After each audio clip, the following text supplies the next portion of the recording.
భగవద్బంధువులారా నమస్తే. మన్ను తిన్నావని కోపించిన యశోదతో కన్నయ్య, నా నోరు వాసన చూడు, అప్పుడు శిక్షించు అని ఆ లీలామానుష విగ్రహుడు తన నోరు తెరిచి చూపాడు.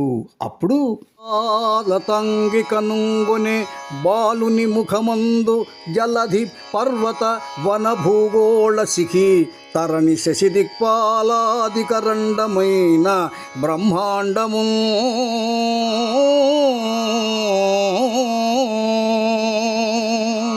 ఆ యశోదమ్మ బాలకృష్ణుని నోటిలో కొండలు, అడవులు, భూగోళం, అగ్ని, సూర్యచంద్రులు, అష్టదిక్పాలకులు ఇలా అన్నింటికీ ఆధారమైన ఒక భరణి పెట్టెలా ఉండే బ్రహ్మాండ స్వరూపాన్ని దర్శించింది.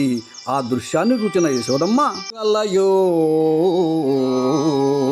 వైష్ణవ మాయయో ఇతర సంకల్పార్థమో సత్యమో తలపన్నేరకయున్నదాననో యశోదాదేవినే కానో పరస్థలమో బాలకుడంతా ఈతని ముఖస్తంభై అజాండంబు ప్రజ్వలమై ఉండుటకేమి హేతువో మహాశ్చర్యంబు చింతింపగా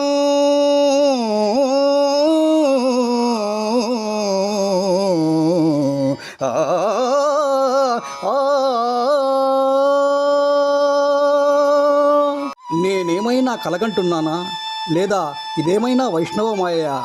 మరి దీనిలో వేరొక కారణమేమైనా ఉన్నదా? నిజమేనా? నేను అసలు ఊహించలేకపోతున్నాను. అసలు నేను యశోదనేనా?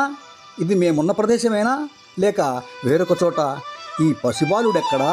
ఇతని ముఖస్థంగా కనిపించి ప్రకాశిస్తున్న బ్రహ్మాండం ఉండటానికి కారణమేమి? ఆలోచిస్తుంటే అంత ఆశ్చర్యంగా ఉంది అనుకున్నది.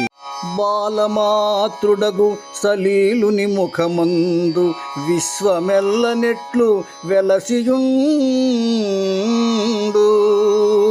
బాలు భంగి ఇతడు భాషిల్లుగాని సర్వాత్ముడాది విష్ణుడగుట నిజము.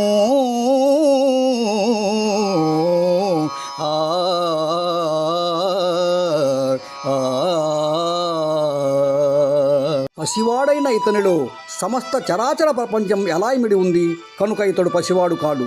ఈ విశ్వాన్నంతా తనలో ఇముడ్చుకున్న శ్రీ మహావిష్ణువు అయి ఉంటాడు. ఇది నిజం అని నిర్ణయించుకుంది యశోదాదేవి.